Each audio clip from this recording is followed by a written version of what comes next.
I'm a hockey fan. I've played hockey my whole life almost. I love hockey. Now whiskey and hockey are coming together. Good God, This what was is a happening? this was a bad I idea love after you Rare Breed. guys.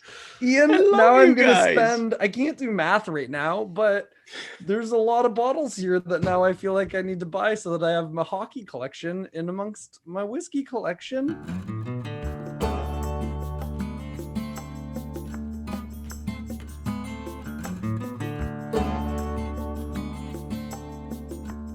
Hey everybody, welcome to Another Proof. My name's Ian. I got Daryl and Dave here, and we're checking out some Paul Coffey J.P. Weiser's whiskey. I'm Dave, and I love hockey, so I might as well love some Paul Coffey whiskey. Why not? I'm Gerald, and I was quite shocked, Ian, when you mentioned that this is 48%. I was expecting a 40% or a 42. Do you not remember Paul Coffey's hockey career? The buddy, he's got to throw an extra 8% in there. Honestly, I literally just watched Making Cocoa on Amazon Prime, which is the Grant Fierce story. Oh, I wasn't Nice. sure where you're So going Paul with that. Coffey is in that. Yeah. There you go.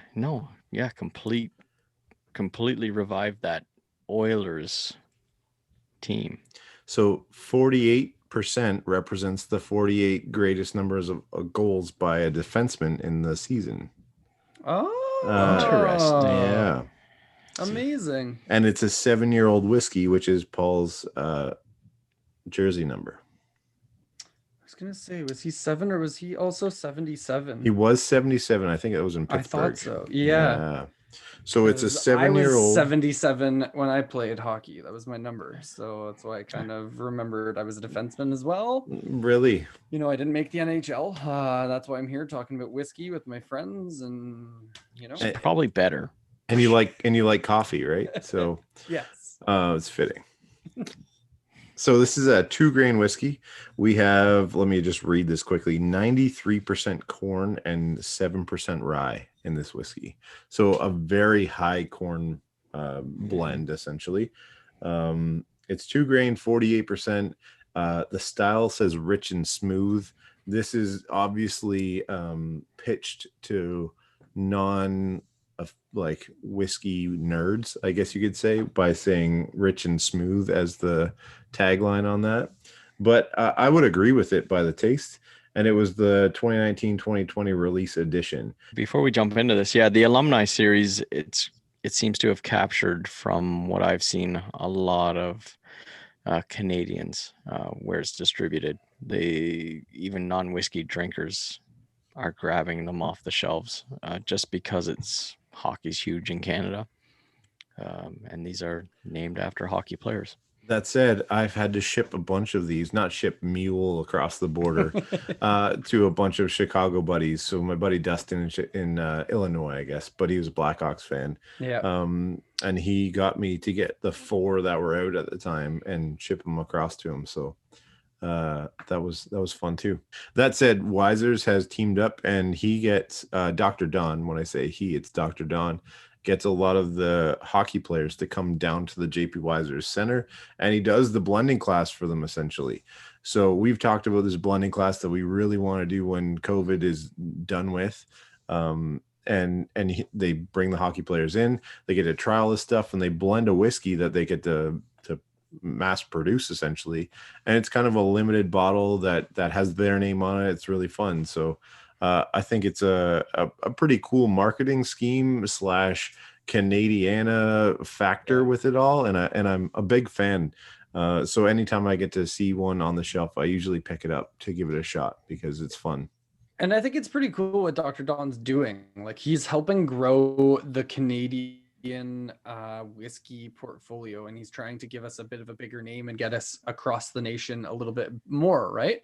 So I even came across, because my wife loves like Vampire Diaries and all those different shows, and the 2 main lead characters from Vampire Diaries, the guys, they came out with their own bourbon as well. But I found their page through Dr. Don. He had posted, like, shared one of their things, and I was like, oh, weird. And they were thanking him for all the knowledge he had given them to help develop their own bourbon. And so then obviously I sent the picture to my wife. It's these like two like handsome men with their bottle. I'm like, babe, I found a bottle that you might like finally. But I thought it was cool that Dr. Don had a hand in that. Like he's stretching himself further and further to help grow that brand and grow Canadian whiskey a little bit across that border. Yeah, and I was in a JP Weiser's tasting actually just a few days ago, and they were talking about how Dr. Don is such a purveyor of pushing whiskey knowledge to anybody that wants to get into the industry. He doesn't want to hold all his knowledge to himself. Man, I'm jumping into the whiskey here, and the palate to me is way better than the nose. I'm getting like a delicious like brown sugar on the palate, like heavy brown sugar. The palate to me comes across a little sharp. Like there's a sharpness to it. The palate or the nose? The nose, sorry. The nose, yeah. The nose is coming across sharp. It's got like, I know you only said it's 6% rye, but the rye comes through a little bit heavier to me, unless it's that corn that I'm picking up. I think it's the corn and the way they age it. Yeah. I don't think there's much rye that you're getting on this, but I get almost a Scotch nose. Really? Oh, let me say this though. So it's 93% corn, 7% rye, but it's aged in 4 different casks. So it's aged in ex-Canadian whiskey, ex-Speyside, which gives you that Speyside Scotch fruitiness, virgin oak, and ex-bourbon barrels. So it's got a bourbon influence, a Speyside Scotch influence, a Canadian influence, and then virgin oak as well. Wow. So there's a lot of like things blending in with this whiskey. So you have the virgin oak, which would give you that oak. Then you have the Speyside, which I get that like Scotchy, almost fruitiness on the nose. I was going to say like a light fruit though, like not like a dark fruit. It's like a nice white, like a pear or something like that. When I think of Scotch, I think of that like sweet pear, almost like light apple kind of thing. So yeah. And I find as this one breathes more, you get past that ethanol smell that comes out of a Canadian whiskey that I normally get. And then you start to get into those flavors that are in there. I'm getting caramel. The palate and the finish is great on this though. Like the brown sugar, like it yet. We'll get into it. What are you waiting for, kid? It's got like, because on the nose, it's very light and like sharp, I would say. But on the palate, I'm getting a lot more like darker brown sugar, like a little bit of a heavier note on the palate. So it's a cool little like juxtaposition of the light nose, but then a heavier palate and finish. The spiciness to it a little too. Yeah, on the palate, this is absolutely delicious. I find it interesting when I drink Canadian whiskeys, I've started to move to a Canadian Glencairn. And I'm not sure what's going on with Dave right now. Sorry, I was just saying, like the palate on this is actually fantastic. That's good stuff. At 48% for Canadian whiskey too. Yeah. So I've moved to a Canadian Glencairn, and it's a little wider glass at the top. I don't know if that lets the ethanol escape a bit better, but I found like whiskeys that I've had out of the normal Glencairn and the Canadian Glencairn, the flavors come through a lot more in the Canadian Glencairn. Don't know if there's anything to that, but that's just for me. For all of our listeners out there, I want you to take a shot every time you hear Daryl say Glencairn. All right? Cairn. Take a shot. Take a shot. Yeah. Take a shot. I will say it the way I want to. We're going to go for a reading in the Cairn right now. Yeah. And, Fine, Glencairn. Trying to make the Karens out there feel better about themselves. Oh, Karen. This is, right? That makes Karen better. It's got a beautiful liquid gold in it for the Karens. Oh, you froze. I froze? No, Dave, that's you. You froze on my screen, sorry. People are freezing all over the place. I'm sorry, guys. Wow, like I'm really impressed with this. When I first nosed it, when I poured it out, I was worried because I think like Daryl was saying, that ethanol flavor was kind of coming out really sharp in the nose. It was very, I don't know. I wasn't enjoying the nose right off the bat, but this palate is blowing my mind. I haven't had a whiskey like this before. I haven't had a bourbon that resembles this. The rich brown sugar notes that are sitting on my palate right now are really good. I completely agree. So this one is actually pretty cheap on the jpwiserstour.com or .ca website. Wow. I think it's $38. And for what it is, the price is great. You get 48%. You get a heavy corn whiskey that's been aged a lot in a lot of different barrels, which is really nice to try. And I think you get a lot of complexity out of the thing. So really impressive, in my opinion, for a hockey player, like spin-off whiskey that, I don't think Dr. Don's going to put out anything that's not on par, but this is definitely reaches new levels for me with the hockey player whiskeys. And let's not forget about the finish. Going online to buy it. It has a lasting finish. If you're ordering a case, I'll take a bottle. It's a solid whiskey. I'd recommend people grab it. Wendell Clark, Daryl Sittler. How did I not know this existed? The Wendell Clark is really good. You've been chasing bourbon. It's a Lanny rye. McDonald. How have I not had Lanny McDonald during Movember? That is a must do there. We have to order that. The stash. I'm a hockey fan. I've played hockey my whole life almost.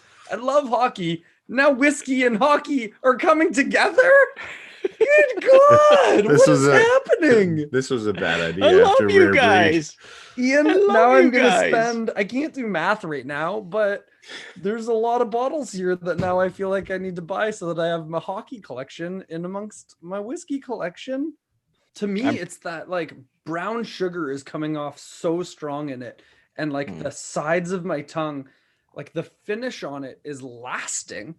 And for 48%, where we saw the Woodford Reserve in our little knockout challenge disappear quick, the finish on this 48% to me it's holding well. Yeah. Oh, it's lasting. Yeah, it's a good minute to minute and a half peppery finish. Yeah. And like you said, Dave, you've talked about it, that brown sugar beginning on it. It's unique. And in a good way, with that sweet start to a spicy finish. I'm going to point out that Dave, I think, is swirling an empty glass now. There's still a hair in there. All right, fair enough. All right. So we have the Paul Coffey JP Wiser's limited edition alumni series whiskey here. What do you guys think of this? Is it a buy for you? Oh my gosh. You can still find it, absolutely. This is it's got that Canadian caramel butterscotch at the beginning with the brown sugar, and then it moves into almost like a bourbon rye finish with lots of spice and heat on the back end. This is a definite buy for me. In fact, like there's a good chance I might buy two of them at $35.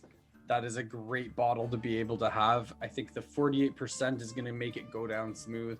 I can see myself crushing a bottle of this in an evening with some buddies. Like, this is a great whiskey. Scary. I didn't know it existed. So thank you for bringing this to my attention, because damn, I'm very impressed with this whiskey right now. Much like Paul Coffey's hockey career. Very, very good. Yeah, I totally agree. Nailed it, Dave. I really think that if you wanted to sit down and watch a hockey game with a couple of buddies, especially intro to whiskey buddies, this might be good as well.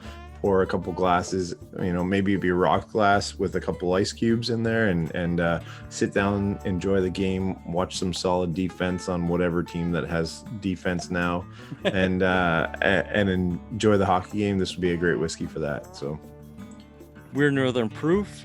Ian, Dave, and Daryl share good whiskey and let the proof do the talking. Woo! And don't forget to like and subscribe, people! Cheers. Cheers.